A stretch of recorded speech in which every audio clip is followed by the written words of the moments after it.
The Champion of the Amateur, Lessons from the Life and Times of Peter Lynch. Well, good morning. It's a pleasure to be with you all once more. We've explored the thinkers, the architects, and the qualitative scouts of the investing world. Today, we turn to a man who brought it all down to earth. He was a champion for the everyday person, a demystifier of Wall Street, and living proof that with some common sense, a curious mind, and a good pair of walking shoes, you could find incredible investment opportunities right under your nose, in your own backyard, or even in your own shopping cart. His name is Peter Lynch, and during his 13-year tenure running the Fidelity Magellan Fund, he delivered one of the most spectacular, sustained performances in the history of money management, achieving an average annual return of over 29%. To put that in perspective, if you had invested $10,000 with him when he started, you would have had over $280,000 when he retired, a 28-fold increase. But his true legacy isn't just that staggering number. It's the empowering, optimistic, and profoundly simple philosophy he left for millions of individual investors. His story teaches us that you don't need a finance degree from an Ivy League school or a seat on a trading floor to outperform the experts. You don't need insider information. You just need to pay attention to the world around you and think like an owner. He was the great evangelist for the power of the prepared amateur. Act 1, the caddy who learned the language of business. Peter Lynch's introduction to the world of high finance didn't come from a textbook or a lecture hall. It came from the fairways and greens of a golf course. As a young caddy at the prestigious Braeburn Country Club in Massachusetts, he carried the bags of some of Boston's most successful corporate leaders and investors. This was his unofficial MBA. He listened, not eavesdropping, but absorbing. He heard them talk shop between shots, discussing their companies, which new products were flying off the shelves, which divisions were struggling, which competitors were gaining ground. He began to draw a direct line between the casual conversations on the course and the flickering numbers on the stock ticker. He learned a seminal lesson. The best investment ideas often came not from a computer screen filled with ratios, but from observing the real, tangible world of commerce, from understanding what customers were actually buying and why. One of the regular golfers he caddied for was D. George Sullivan, the president of Fidelity Investments. That connection, forged through good service and a demonstrated interest, eventually led to a crucial summer job at Fidelity while Lynch was in college. The rest, as they say, is history. But the foundational lesson from his caddying days never left him. It crystallized into a core tenet of his philosophy. The line between the world of everyday commerce and the world of investing is a thin, permeable one. The story of a company, its products, its customers, its competitive spirit, was the most important research document of all, and you could read it long before you ever looked at a balance sheet or an income statement. The golf course was his first research department. He took over the Magellan Fund in 1977, when it was a relatively small, obscure fund with about $18 million in assets.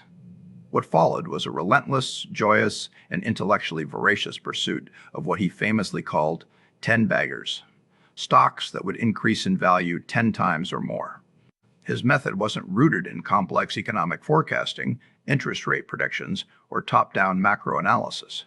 It was rooted in an insatiable, almost childlike curiosity about how businesses worked and a fundamental, democratic belief that the individual investor, in their own unique sphere of life, had a distinct usable advantage over the Wall Street professional. The professional was often burdened by committee thinking, short-term performance pressure, and a narrow, sector-focused mandate. The amateur was free. Act 2, the 6 categories in the power of invest in what you know. Lynch's first great contribution to investor education was to create order from the apparent chaos of the stock market. He didn't see a blur of thousands of indistinguishable ticker symbols. He saw a universe of businesses that could be sorted into 6 distinct, manageable categories. Understanding which category a stock belonged to, he argued, was the critical first step to knowing how to value it, when to buy it, and, crucially, when to sell it. It set your expectations and prevented catastrophic misunderstandings. The slow growers. These were the large, aging giants in mature, low-growth industries. Think of regional utilities, legacy food companies, or old-line industrials. They were the elephants of the market. They were unlikely to double or triple, but they often paid reliable, high dividends. You owned them for income and stability, not for excitement or dramatic capital appreciation. They were the placid foundation of a portfolio, not its engine. The stalwarts. These were the large, proven champions, the blue chips like Coca-Cola, Procter & Gamble, or Pfizer. They were faster than the slow growers, growing maybe 10–15% a year, and they were financially robust. You weren't going to find a 10-bagger here among such behemoths, but they were the defensive bedrock, the companies you could own to sleep well at night during a recession or a bear market. Lynch might hold these for a 30–50% gain and then rotate into something with more potential, never falling in love with them. The fast growers. This was Lynch's favorite hunting ground, the source of his legendary returns. These were small to medium-sized, aggressive, often newer companies growing earnings at 20–25% a year or more. They could be in any industry, from retail to technology. They were the most likely source of 10-baggers, but they also carried the highest risk of failure. The key was to find them while they were still small, to determine if their growth model was sustainable, and to see if they were expanding into new markets. He warned that fast growers don't stay fast forever. The trick was to ride the explosive growth phase and be alert when it began to slow. The cyclicals. These were companies whose fortunes rose and fell in direct, predictable rhythm with the economic cycle. Automakers, airlines, steel companies, chemical producers, and semiconductors. The key here was timing, and it was notoriously difficult. You had to buy them when the cycle was at its worst, when headlines were dreadful, and sell them when things looked rosiest, when P/E ratios were low and business was booming. Lynch warned that the classic costly error was mistaking a cyclical for a stalwart, buying a steel company at a high P/E at the peak of the cycle and holding on as it plunged, believing you were in a safe blue chip. The turnarounds. These were the Phoenix plays, companies that were beaten down, on the brink of bankruptcy, or left for dead by the market, but which had a visible catalyst for recovery. It could be a spin-off of a losing division, a new management team, a debt restructuring, or the successful launch of a blockbuster product. These were high-risk, high-reward situations, what he called the no-growers, that could come back to life. A successful turnaround could be a multiple bagger, but many simply faded away. The asset plays.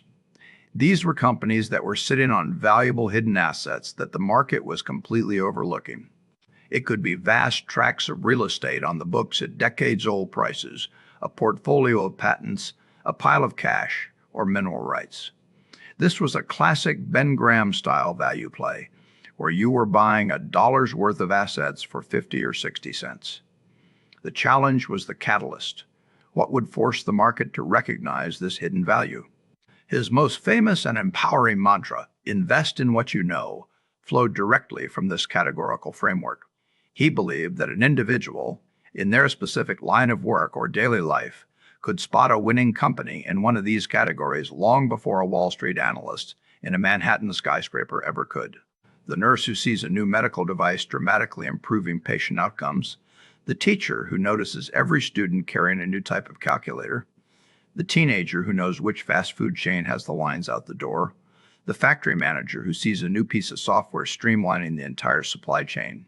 These people had a powerful, first-hand, informational edge.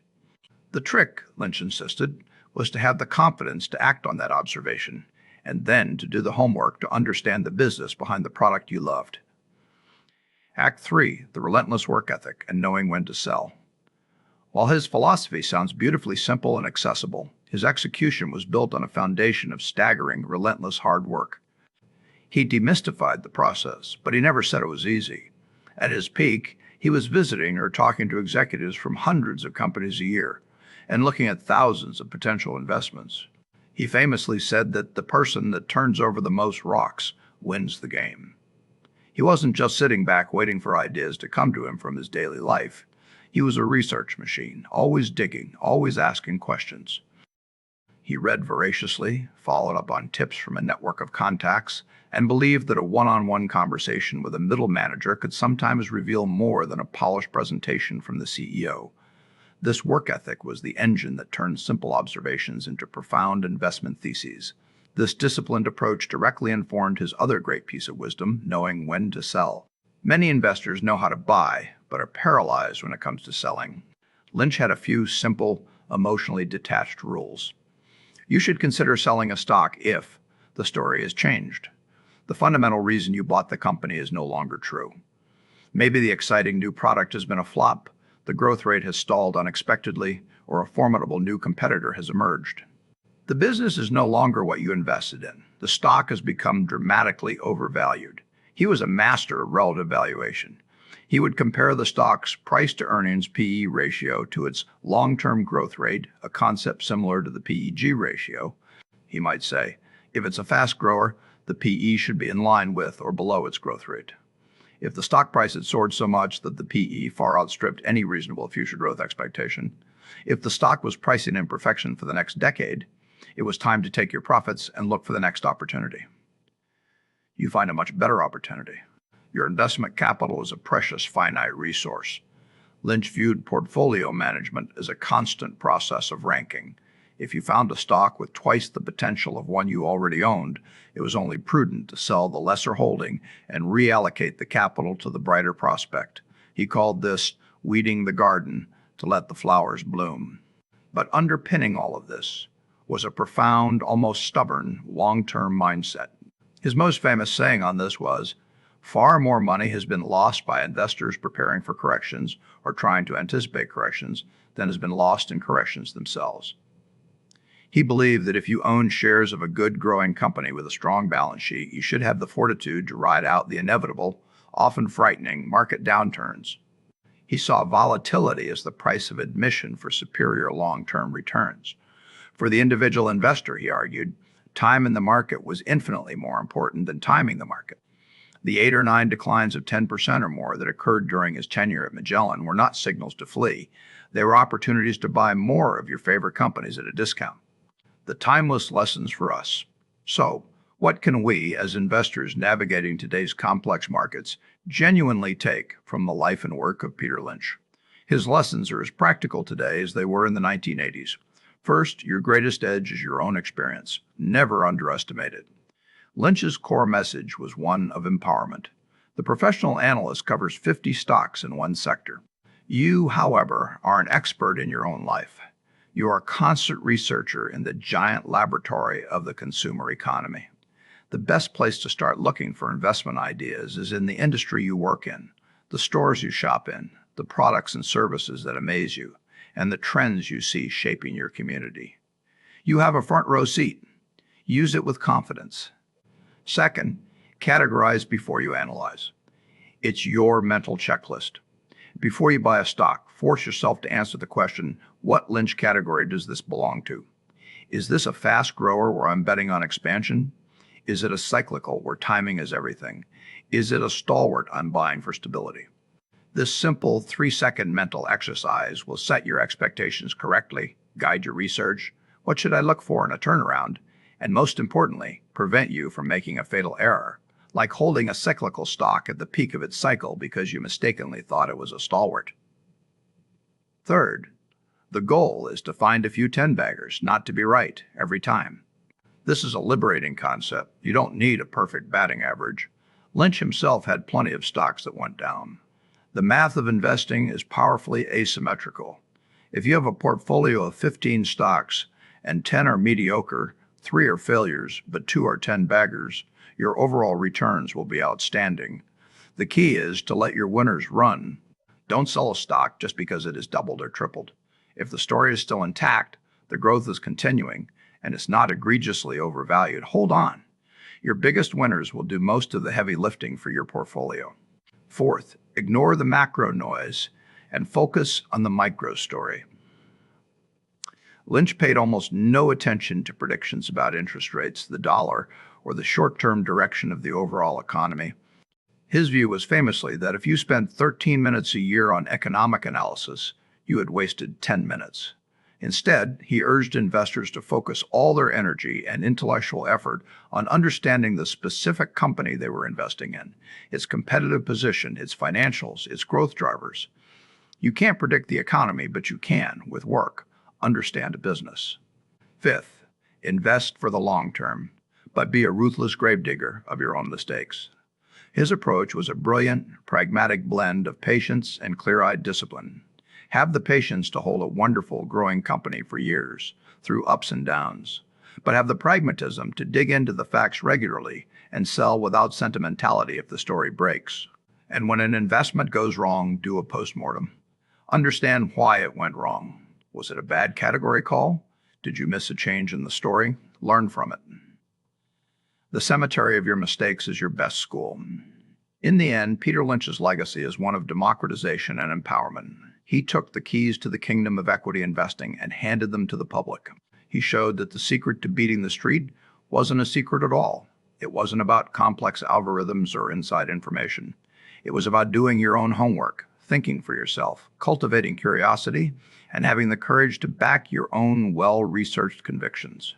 He proved, through his own phenomenal example, that the most powerful investment tool you possess isn't a Bloomberg terminal or a hot tip from a newsletter. It's your own mind, your own powers of observation, your own common sense, and your own willingness to put in the work. That is a lesson that can make a successful investor out of anyone who is willing to listen, look, and learn.